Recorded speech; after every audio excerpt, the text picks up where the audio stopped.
This is my confession. This is my confession.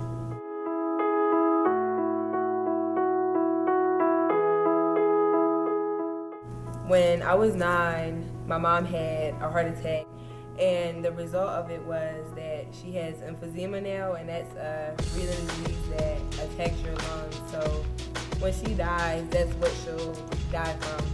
So, which meant I had to grow up really fast as far as helping her cook or cleaning the house, stuff like that you don't normally do when you're 9 years old. The effects it had on me is, since I see what happened to her and why she decided to smoke, and now how her life is where she can't do certain things for herself, kind of like, dang, I'm never going to be like that. I don't want to have my child do everything for me.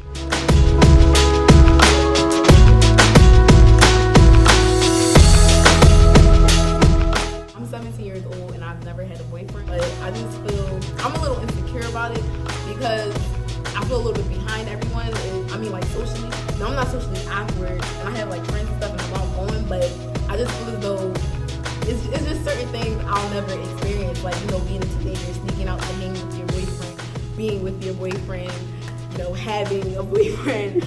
But it's as though this cycle is never going to end. Like, I'm just going to be single for the rest of my life, to the point where like I'm in a relationship with myself and don't know how to be with someone else. And I don't want that to happen.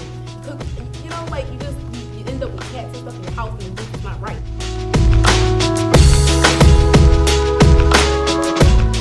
When I was in 4th grade, I was about 3'10" and 194 pounds. I was teased and I was shoved into the bathroom and locked in the bathroom for being the fat kid. And I didn't want to go to school anymore, and I used to come home and I used to cry all the time. My dad's obese, and my brother's obese. And my mom's not really obese, my mom had cancer. So when they put on all this medicine, she gained a lot of weight. So I'm always conscious of my own weight. But I still obsess over it. I still won't eat the way I want to eat. I still won't dress the way I want to dress. And when I'm at the beach, I'm really, really self-conscious that people are always staring at me, and people think that I'm too fat to wear a bikini, or that people they're making fun of me behind my back. And it drives my boyfriend crazy, because all I talk about is how people think I'm fat and how I'm not beautiful and how I'll never be good enough because of what these kids did to me. And it hurts me, it hurts him, and it hurts my mom to hear me talk about the way that I talk about myself. And I had to go to therapy for it. And if it wasn't for those kids, I don't think I would have to go to therapy at all.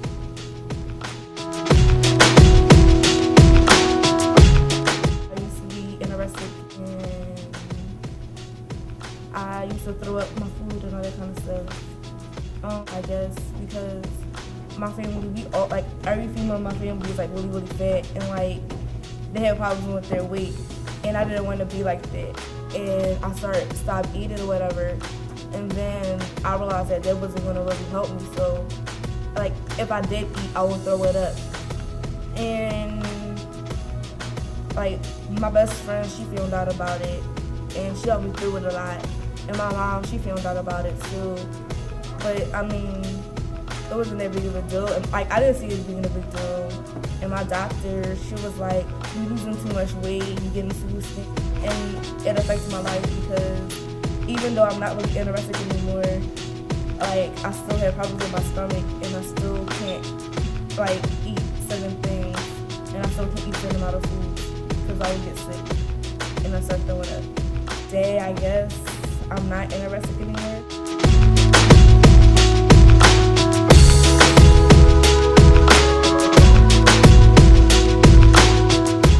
When I was in 6th grade, my best friend was killed. And he really, he was the one, I know you got parents and everything, but he was the one that motivated me the most to, do all that I could, be the best that I could at everything. He's the one that got me into, football and everything. He was when you're young, there's some people that you always want to remember. He was one of the people that I'm always going to remember. Sometimes I hear songs that I used to, we used to listen to, and I just sort of think back. And when I talk to his parents, I mean, they moved past it, I guess, but I mean, I can still tell that they're not really over it or whatever. I mean, it's still, it's still stuck in my mind, and I'm pretty sure that it's never gonna go away. might have a sneaker fetish. The reason why I had such a urge to get these sneakers is because when I was younger, I couldn't afford clothes and sneakers that I wanted. Well, all my friends could, but then when I finally was able to, get things that I wanted, it was hard for me to control. I mean, right now I'm doing good. It's been a couple weeks since I bought the last pair of sneakers. I mean, I think I'm due for some more though, to be honest with y'all.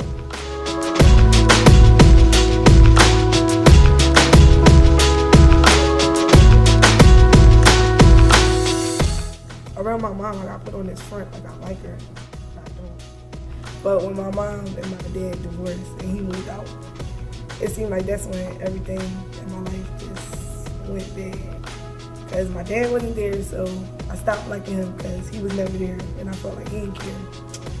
Then my mom, she just started snapping on me for no reason about everything. Mind you, I was only 6 at the time, so I couldn't really do nothing about it.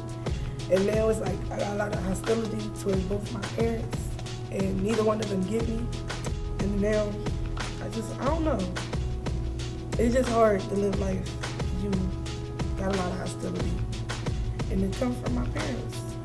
And it just don't feel like neither one of them care.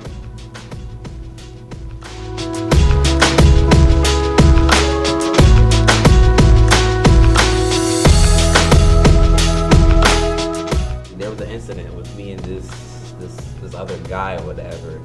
Somehow his grandparents got involved to it, informed the school or whatever involved X and Y and Z, and the counselor told me, she said, well, your parents have to find out about this, blah, blah, blah. So basically, it's she forced me to tell my mom that, I mean, I don't have to restate it, do I? I mean,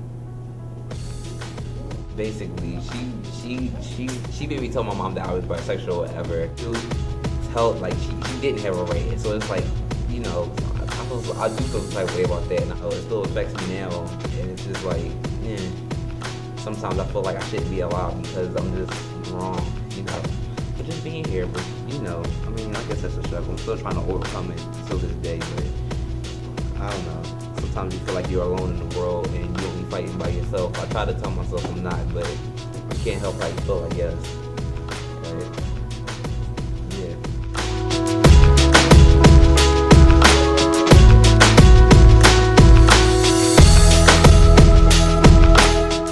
My mom and just the family in general, the house family, we weren't really close or whatever, or I didn't get enough attention or as much attention as I wanted. But she got me so upset. And so I packed up my little bag. It was this little Elmo bag or Winnie the Pooh bag, and I put in a pair of underwear, $3 and change, and I ran away. I left the house and I ran all the way to 3 blocks out. But I stayed there for hours until I realized okay, what am I gonna do with $3 and change for real? On top of just the fact of me leaving and trying to prove a point and then coming back and noticing that what I had done wasn't even acknowledged. I wanted to die at that moment. I just wanted to die so that she would feel bad about it. And I started writing my suicide letter. So I'm like, this is all your fault, and I hate you, and this, and that. And when I was done, I felt better. And that's when that was my first encounter with writing. That was my first way of expression that I knew that was my way out. That was my way to vent. I didn't need anybody. I didn't need my mom. All I needed was kind of to just talk to myself, talk my anger out so that I could read it and kind of see how ridiculous it sounded, but at the same time, it's I got it out of me.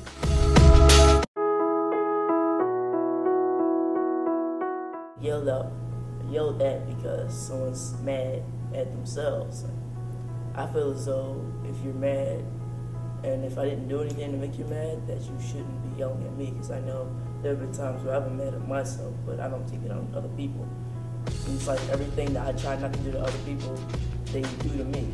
And I don't think it's on purpose. I mean, my friend says because I'm Anthony, but I feel like that I've been underutilized as a friend. I just refuse to accept that just because I'm Anthony and I got a kind heart or whatever that I have to be defended of.